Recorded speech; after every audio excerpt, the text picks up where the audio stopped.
on my channel Acreates. This time I have an interview with Tomas, who created the Falconeer. Welcome, Tomas. Could you share a little bit about yourself? Well, thanks for having me. I'm Tomas Sala. I'm the creator of the Falconeer, which is a air combat fantasy RPG-esque game that harkens back to sort of old-fashioned air combat, but on the top of a giant bird. Yeah, that makes it kind of fantasy feel. That's quite cool. Yeah, it's a sort of a fantasy, and it's open world, and it released a little bit over a year ago on Xbox and PC, mostly on consoles. Very much a console title. And did I hear it correctly? You made everything by yourself. Yeah. So, well, okay. So the term solo developer is a bit contentious. I do all the core game programming, all the art for the game, I'm a 3D artist by trade. So all the interface design, all the game design, all the writing, all that stuff I do. So everything that's, you see and play while you're playing it is me. But of course I can't do music because I love music, but I'm not a musician. So Benedict Nichols created all the music and the score, and together we integrated it into the game. And there's someone, Stefan Wanker, who helps me port the game to other platforms. And then there's a publisher who helps me, a voice artist and a voice director who helps with the voice acting. So yeah, the core game development, the solo development, but lots of stuff around. Yeah, I just want, because it's like really cool. He made it all on his own. I was like, some things they just still outsourced. I'm actually giving a part of a panel I started up with other solo developers because there's a mystique behind it. And, I like to think of it as a solo album. If you listen to a solo artist who always played in a band and then it goes solo, there's still a producer there and a studio technician and a guitarist often. I think it's as much about tone as the size of the team. In this case, 4 or 5 years that I made it. Okay, you made it in 4 to 5 years. And lots of evenings. I used to work in a studio. I was alone doing it. So it's in the last year of development that people, a musician got added, and someone helped me out with the porting and doing cloud saves and stuff I don't like to do. The publisher will have someone go through the writing because I'm not native English, all stuff like that. So you do, you have support, and there's people helping, and it's good to acknowledge. And there's QA. Never forget QA. No, the testing is really important. Yeah. So it's a bit of a marketing thing to say it's a solo vision, and it's mostly solo developed. So I think that's the fair way to state it. Okay. Yeah. Great. I also was wondering, because you just kind of decided like 4 or 5 years ago, I'm going to make this game. Like, wait, how did it happen? What? No, it didn't. No. It's not that black and white. I co-founded the studio, Little Chicken Game Company, and up until 2017, 18, I worked there. Yeah, I mean, for people that are watching this from overseas, Little Chicken is like a little indie development studio in the Netherlands. Yeah, it's a 20-man studio. Was a little bigger, a little smaller and it's quite old. Little so we Chicken? started that in 2001. So it's 20 years now. But at some point I had a burnout, and I was always doing things on the side. So I was modding in the evenings and then I started my own indie game, Overall Scored, while I was burning out, which was quite a dark game, as you can imagine. And I never finished that. So at some point, when you have a burnout, you have to sort of go back to work. And I realized I never refound the passion to working in a reasonably big team of 8 people or something. All the stress and responsibility, it never reconnected with me. So I started working something on the side just to keep myself occupied and creatively engaged, and that turned out to be the Falconeer. And then it snapped, like, I want to make this to reality. Yeah, I want to publish this. Well, I think when I made the first demo, there's a moment, and you have where you go, oh, this could be something. It goes from meh to something, and then other people show to other people. Oh, well, this is interesting. I haven't seen this. So there's this moment where it becomes viable to do it, and then there's the opportunity I took to leave the business and do it full time, and you sort of take the risk of making by myself. Which funnily you don't realize when you're doing it. It's just, I gotta do this. And then afterwards you go, And it coincided with the birth of my eldest son. So I've got 3 children now. So they were all born sort of during development or release of the game. And that was a reason that I don't want to go to an office 9 to 5. I want to be that guy in the garden that has a little shed and he's making stuff. And if he wants to play with kids, he can. And you want to be the cool daddy. That's it. No, definitely not a cool daddy. But come on! If your kids say, "Yeah, my daddy is a game developer," no, they don't realize that because game developers are usually very strict with, and they're really small. So the oldest is 5. But I draw a lot of dinosaurs. That's what they like me. Okay, so of course because I'm cool because I draw dinosaurs. That's all. Yeah, I just noticed one follower. He was like, "Whoa, this is really feels me like Crimson Skies." I was wondering, was he right, or is it like? Yeah, completely. Oh, okay. It is completely a homage to that era of gaming. It's sort of World War I, World War style slow air combat. So in comparison to modern games, it's fairly slow. With slow turning airplanes and getting behind your opponent, the dogfight, thinking about that, and the sort of the text is the enjoyment. And then Crimson Skies added a bit of fantasy and arcadiness to it, which I really loved. So that's one of my favorite games. Flying games like this used to be a genre, as common as first-person shooters. Yeah, I mean, I noticed quite a lot of escort missions. It was either like shooting or get something from A to B. Yeah, I like escort missions because it gives you a chance to do some storytelling, and it's fairly laid back. So I think within some of the people that dislike it is the escort missions don't pop off as often as you think. Because if you're into flying, it's just you're going at a brisk speed, and the ships. Wow, it was not always a brisk speed. Well, okay, relatively brisk speed. If you upgrade, at the start of the game it's really slow. So there's you have to upgrade, and then it becomes less of a chore. But usually the missions only last like 4 minutes, so it's like that's true. They're not long. Let's fly for 40 minutes and run from map A to Z. Yeah, and you even had the moment that I could press A and I would be fast forward. So that was nice. Which was a late entry because initially I wasn't going to do that because then, obnoxious game designers. Now I want people to understand the map of the world. I'm not giving them the fast travel. And then there's 1,000 people asking for fast travel. You do your best. Okay, well, I have to have some fast travel, and you add it in. So, but it is a throwback to and we were talking about the controls earlier. It's like it has that control and feel, and I found that people that still recognize that genre of game, so usually old guys like me, or old. I was with the Game Kings, which usually only go, we only play shooters or third-person action game. And they all got, I don't know, what the fuck is this? The controls, and they didn't.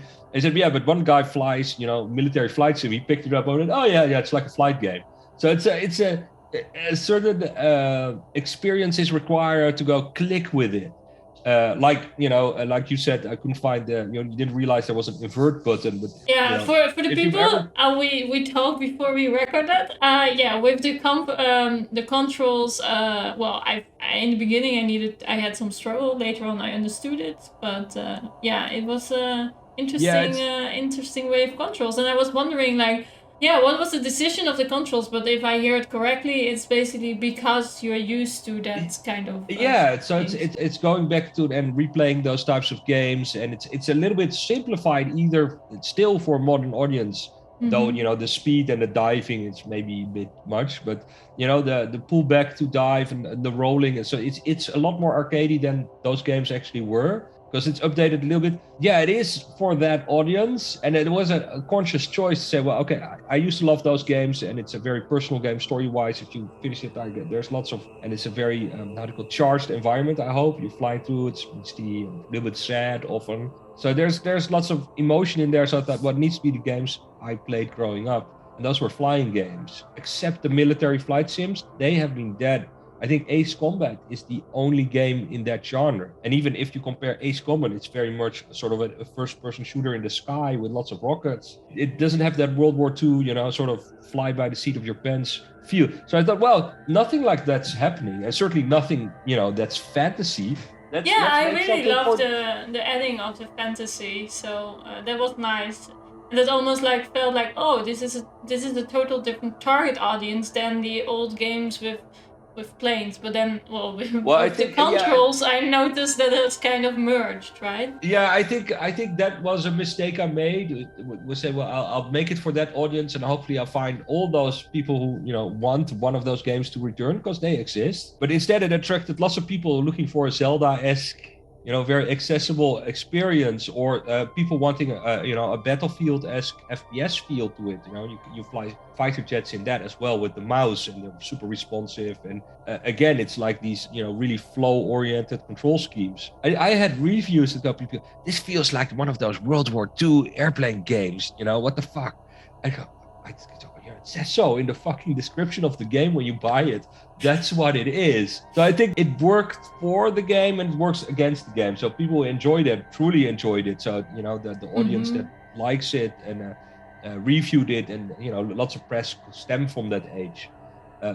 Does well. And on Switch, where there's more games of this genre, you had Pilot Wings, and it never really went away as much as on the PlayStation, Xbox, and especially PC. The game was reviewed a lot better, so it's 80 on Metacritic there, but it's like 68 for PC or something. It's like, it works for you because you're doing something different, and everybody goes, I really miss those types of games. But in reality, those types of games and that control scheme died because it just wasn't popular anymore. Yeah, I felt when I was using the controls, I know I needed to turn around, rumble, and then I was like, but then I missed where I am because I get disorientated by it. Yeah, so and that is a thing that is, that is a part of that air combat genre. It's called situational awareness. Is that there's you need to use the camera, look behind you. And if you watch air combat streamers, they're always, going, yeah. If even it's a VR and you have these eyes trackers and stuff. It's all about,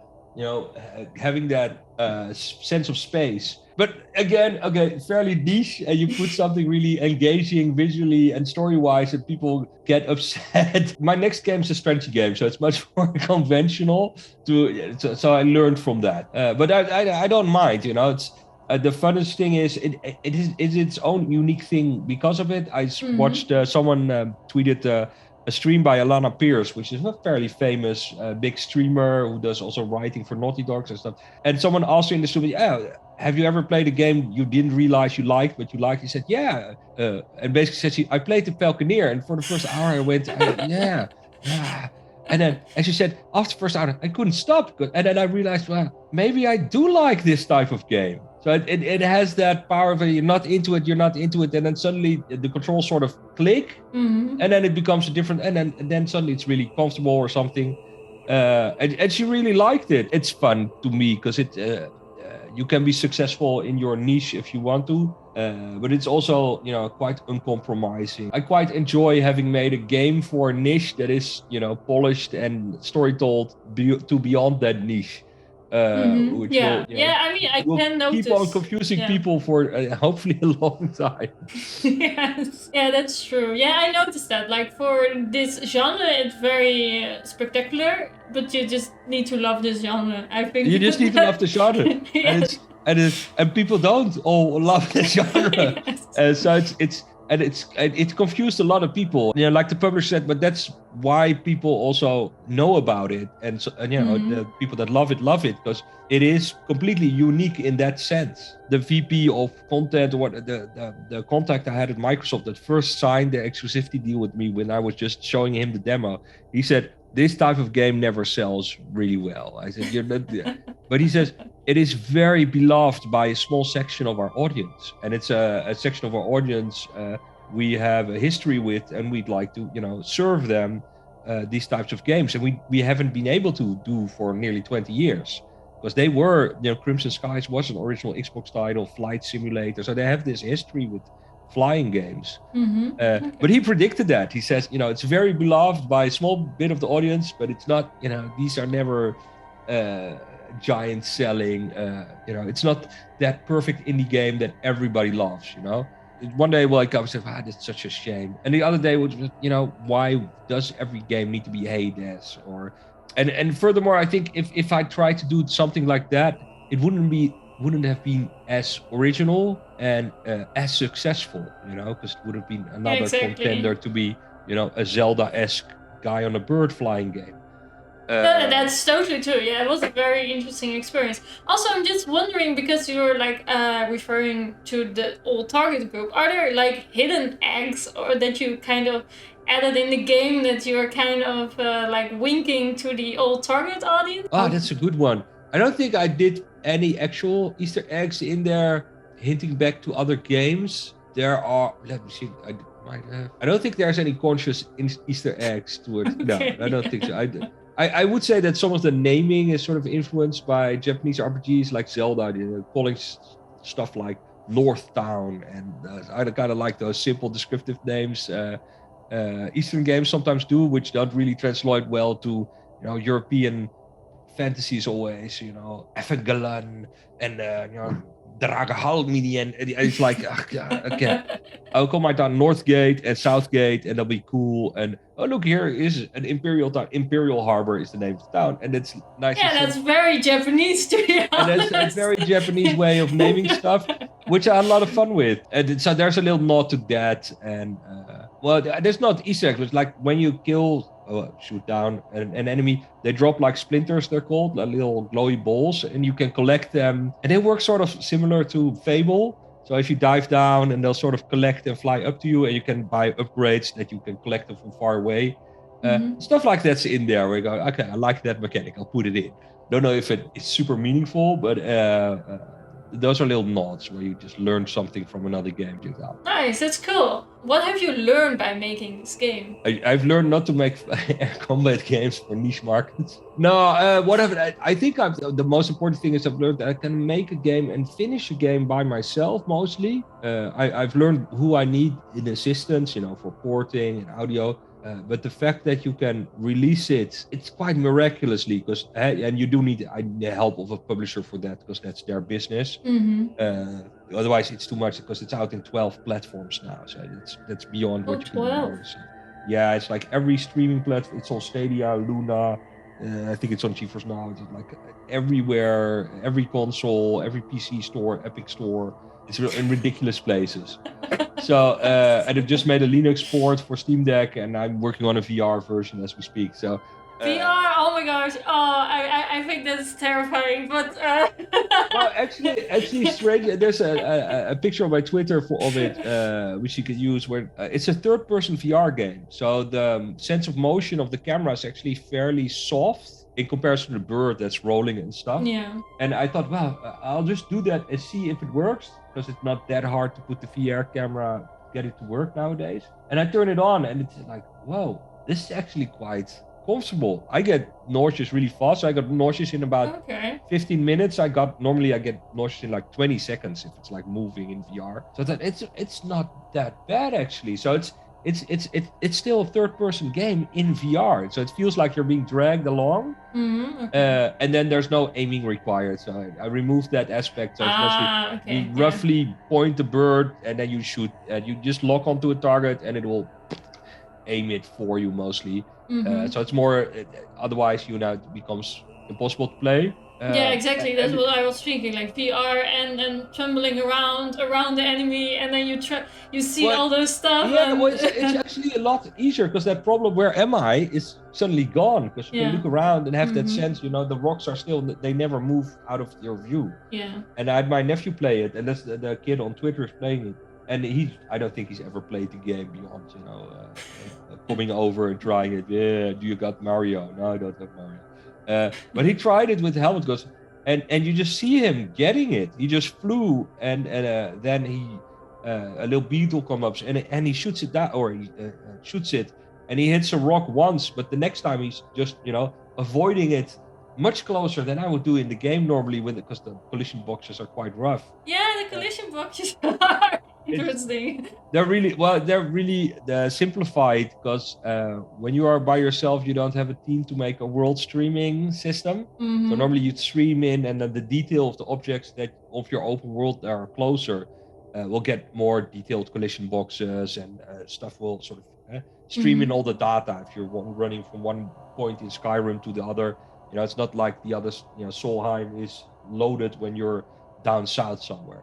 You need to walk there, and when it pops into the horizon, it's low detail, and it gets more detailed as you get close.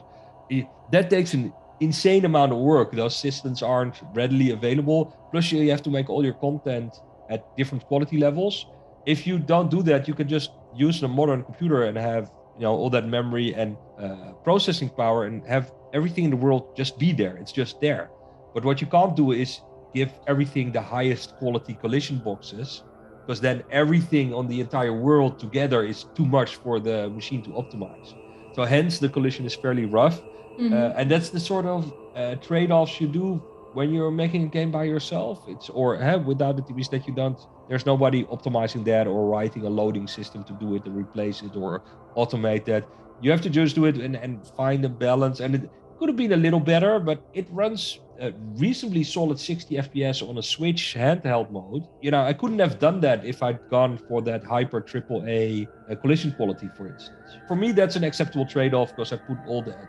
I added races, which I shouldn't have done, because those were horrific. But all the main combat's out away from obstacles. So those are the trade-offs you actually do, and then you take the hit in the reviews and stuff.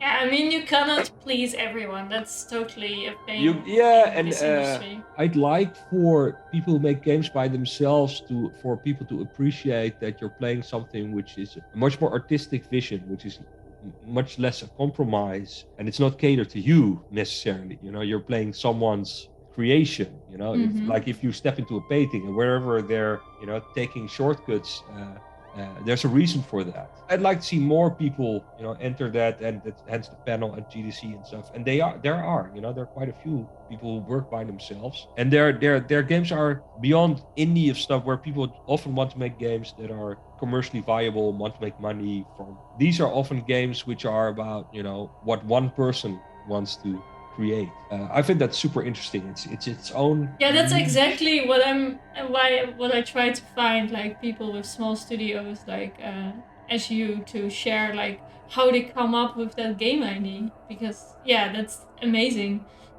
Yeah, what it is literally.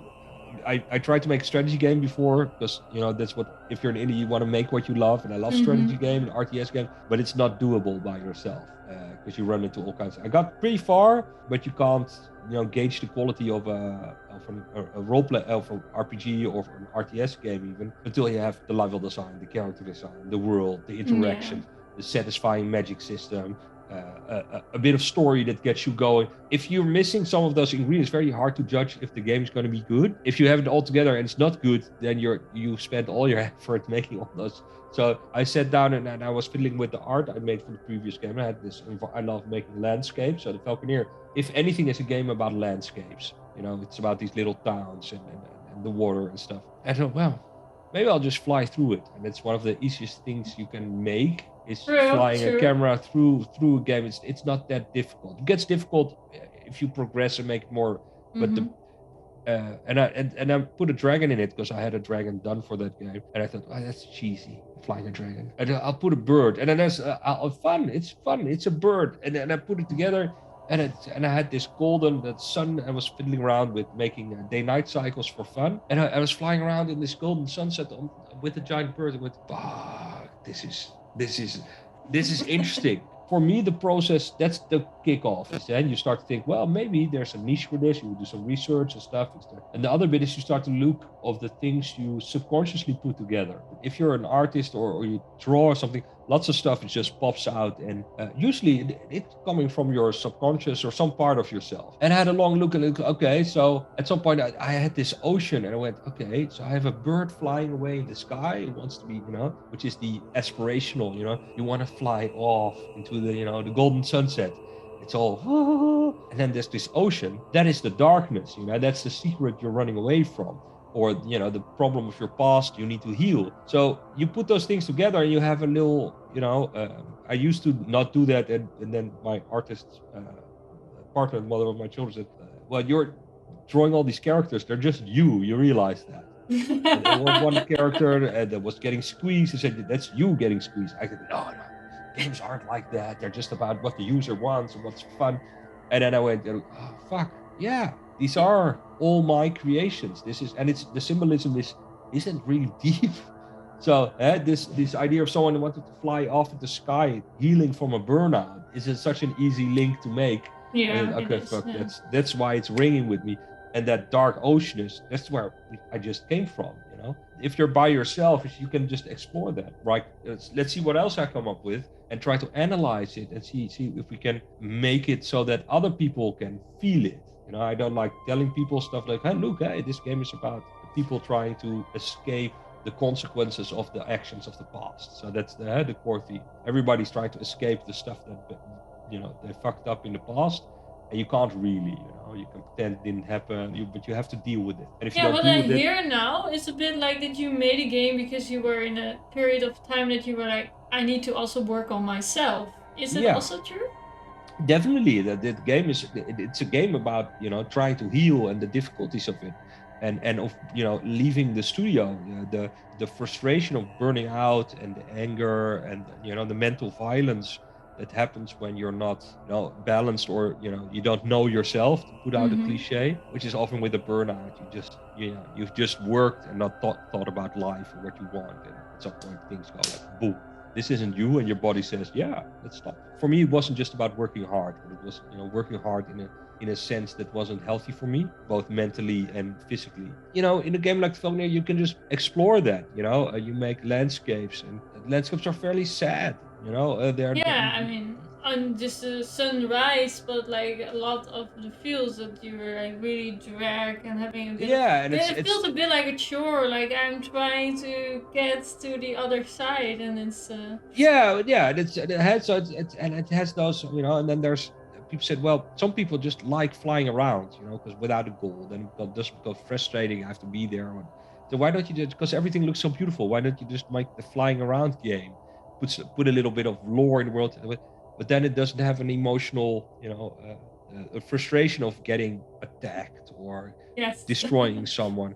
It Okay. makes the world come alive, that there is a danger to it, and that people are awful things to each other, makes it a little bit more tangible, and then it makes the emotion of the place more poignant, even but you don't need to know that. So I like making stuff and you don't need to know it, but you're flying around into these people are, you know, there's little sailing boats, and they're all really Mm-hmm. fucking lonely, you know, and you're flying around and you're, you know, following these sailing boats, and it's all, you know, everybody's trying to get along, but the visual sense together with the music is one of, you know, people trying to get out, you know, get beyond this, and everybody's scheming to do that. I like that kind of stuff. So it's a conscious exploration for me to discover, could I be a storyteller in that sense. But it is very much about as people wanting to escape, and you know, at the cost of everything. Some people hold on to what, you know, the past, other people want to break free. If you really get into the game, which is, why did you make an inaccessible controls, you know, genre for this, there's all these lore and temples you found, and they tell a different type of story how this world got there, and it's a story about family and about people falling outs and stuff. Yeah, So I there it's noticed much. because, well, there was a period that I was like, oh, I was fed up by this kind of battle, and I was like, oh, wait, I'm going to discover that question mark on the map, and then I find, oh, there's another city with different tasks. So, yeah, that Yeah, was it's it's interesting. it's it's really a game. If you're into the flying, for it's to explore the world. There's temples. There's an entire story within the story, or within the Mm-hmm. world you get to discover. I really enjoyed that, putting in all the layers, even though, you know, it's like hardly anybody will ever grasp the entire thing. And the fun thing, the Discord or the game community, that those are people that really figured, you know, that went all in, and they're really thinking about the story, what it means, and what it means emotionally. It's super funny, you know. It's like a small section of people completely connects on every level, which is fantastic. You know, of course, as an artist, you'd like to connect with everybody that plays the game. Mm-hmm. But I Yeah. think that's the other lesson I had, is you can't always reach that type of connection with a lot of people. You know, through music maybe, but, you know, but a game is such a involved medium. You have to be glad for the few instances where it does, and where it does become more than a game, becomes art, in a sense that you're truly sharing that mindscape, and someone else is in there and sort of resonating, where you're both going, okay, yeah, it's sort of sad. I like that, and I think it's not super successful, but at moments it's touched that, and I'm quite proud of that. So moments. Yeah, nice. Yeah, I wanted to ask like, what are you most proud of? But I guess. I think that it does that, and that even people who didn't like the game, that they have moments where it connects. Where in the darkness of the game, one reviewer said, I want to love it, but it's so bleak and dark, and somehow, all the things I have to do, they're never satisfying me. I'm never the hero. That's more or less why I put that in there. When you get to make your bird better, you have to inject it with poisonous mutagens. It's quite dark, so it's taking all these, I don't want you to feel like a hero. So it does all these things to sort of push you away, and so you're die at the end of each chapter, and sometimes you're a mass murderer, just a soldier. You don't want to make the player OP, basically. You just want to give them a bit. No, I don't mind them being OP. I just don't want the real person playing feel like they've done something heroic. They just played a fucking video game. That's amazing. So that's you didn't change the world, you just played a video game. Exactly. And there's nothing heroic about following orders. I like adding that, having a little bit think about the layers of what a game does. Yeah. And it's a really odd thing, and that's why it's attracted people's attention, and sometimes it gets nominated. It's super. I can see people in judgments for prizes going, oh, this is amazing, and other people go, it's a fucking flying game. It's like, it looks pretty, but what the fuck? Why? And for someone like a lot of peers to have that experience and to play it for an hour, go, oh, another escort mission, and they said, I couldn't stop. It's just, it naps you somewhere. It's a small thing to do, but if you can do it just a few times throughout the game, you're already doing more than Flappy Bird in a sense, where you're just being entertained, just trying to. Sometimes it works, and that's I'm most proud of that. Because it's also, you said so, like publishing it, that's like a different step, right? Because then you need to market it, but. Like, what was the way of marketing the game? Because was it in the marketing that you were like, yeah, you feel like how it is to... No. So we totally didn't market it as a feely game or an art game. I think I'm how do you call it? Ambiguous to if that was the right or the wrong choice. Torn at some point, because the visuals are cool and it has this epic feel when you had some of the combat and the ships and the city. It can get really epic, and so we focused on that in the marketing. It's great. The trailers are all fucking it's like, I could fly, I could kill, but whoa, that's in the trailer. Like, that's what flying and all that stuff is in the game. You just have to look for it. I think my big mistake is that the first chapter is way too slow, so it takes you only halfway, and through the end of the game it actually gets more epic. Who does that? That's bad commercial design. Because you want the best bits at the start, so people keep playing and get satisfied. Because people usually only play a couple of hours, and then they have an opinion on the game. So the first chapter is way too slow. Big mistake. But the marketing is all showing all these end set pieces, and it's really epic. It worked really well because it got the game to a lot more people. But then there were a lot of people expecting something else because the visuals for the trailer. Yeah, they were expecting a more classic hero. There's an article on thegamer.com. Someone said, "Well, I really enjoy the Falconeer. I just, not everybody likes it, but I it's just perfect for me, flying around, shooting stuff. But could it have it needs a hero and a normal storyline." And that guy actually understood lots of stuff. It likes, it feels like I'm just a leaf being blown through the story, which is annoying. And you're like, yeah, but it's exactly my purpose. Yeah, that is what I wanted to do. Fuck your hero shit.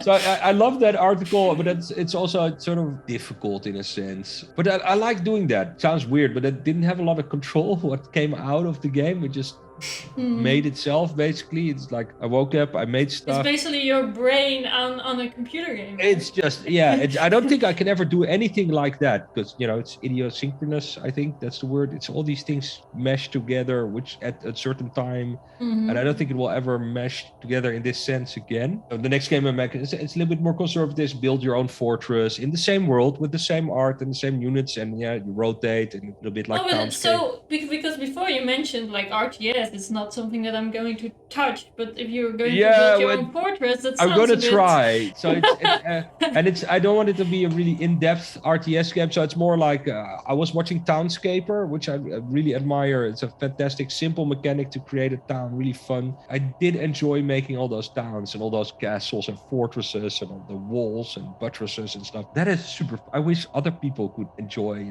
having in this world create a little story on there of place and landscape. So I thought, well, okay, I'll make a simple. So I'm working. You get a rock and then you have to add towers and walls and a harbor and have some simple something that merges that with Frostpunk. The city is still really relatively simple and you just see it from the top, and it never becomes a city designing game.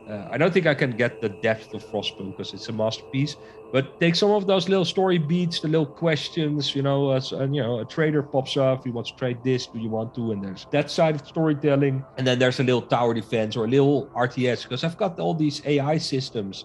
I can spawn dragons and they'll just start attacking each other. I thought, well, I don't need to make an RTS. I just need to say, okay, you build a, I don't know, dry dock for an airship, Now you have an airship. Where do you want to patrol it? And fine. And then the story will generate enemies and pirates and all, or you need to send them out to make some money. I thought that'd be fun if I mix all these elements and it becomes just like in the Falconeer, just about making something pretty, but it's also alive. You see little dragons patrolling above, and little ships coming by, dropping off there. When I play the city building games, it's usually, it doesn't look very realistic. Everything is on a grid. Even SimCity, I'm always trying to make the little. Yeah, but a lot of perfectionistic people like to play it because they control everything. They want. No, they want to, but they want to create the perfect system. Yes. Okay, I watched the videos online. Okay, this is a little commercial zone. It needs to be this big so that you can this level of building.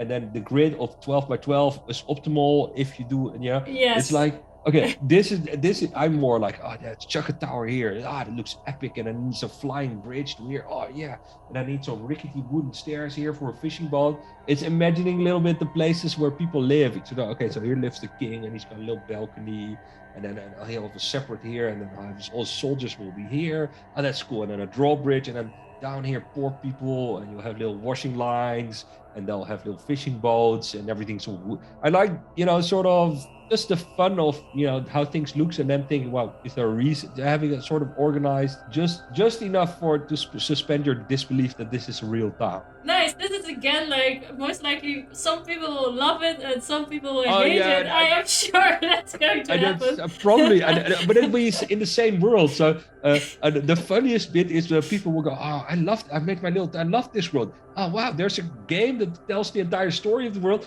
and it will be a genre that statistically only 1% of the people already 1% of the people that like the other game will want to play. So if you want to play the entire saga of the Ursi, if there's no 3 games, it'll be 3 different genres, and you'll have to try each of the genre, which is not a popular genre, to get the entire, it'll be an effort. It'll be very interesting. Wow. Okay. So that's really impressive. It's madness. It's madness. It is completely. The only thing smart about it is that it's the same world, so that you have your own, cinematic universe that expands. But the fact that it's not the same genre and you're not building on the success, and it's going to be another hotspot of ideas that will only. It's the only way I can do it. Otherwise, it's not fun. I don't know. I just almost feel, you're the little Banksy on the game designers, basically.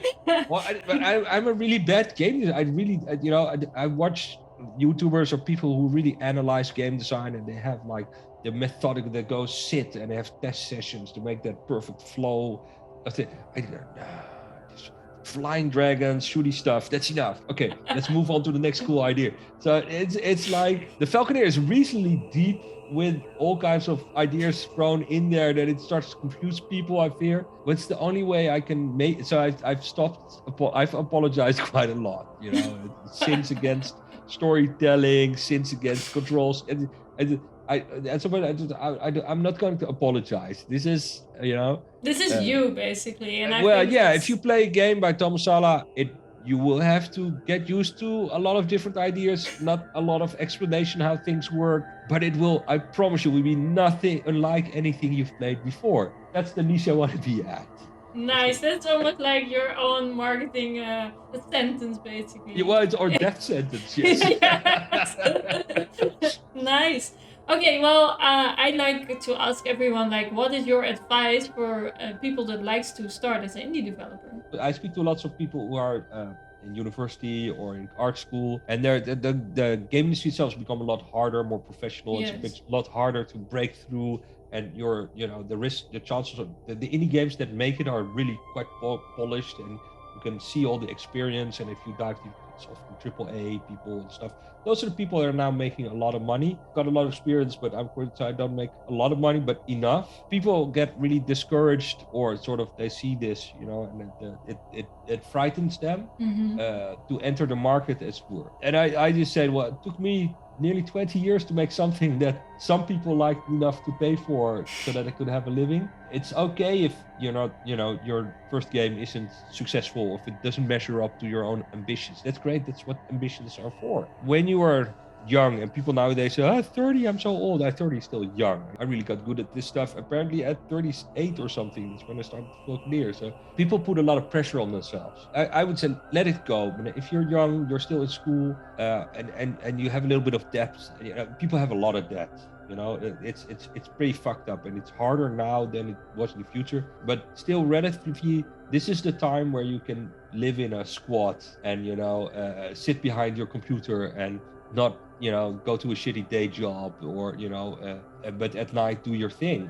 This is the time where you can take actual risks, and a failure is not a problem relatively. If you have a family, you can't have those failures, because then you can't pay your mortgage or your rent, and your family is dependent on that. But the things, as you get a little bit older, the risks become higher. So enjoy the fact that you just graduated, and you might have massive expectations of what you need to do, but in reality, you're going to be at the top of your game when you're approaching 40. There's some scientific research that when you're at your best, 40 to 45, because that's that point where skill and experience and talent sort of meet in the middle. Afterwards, it becomes harder to learn new skills, but there's this sweet spot where you're both experienced and still young enough to learn and expand, and take it easy, enjoy what you're doing, have fun. So keep on having patience. It will be and as long as you're surviving, but it is, I see people, and at some point it becomes barely surviving, and it's so tough to see. There is no excuse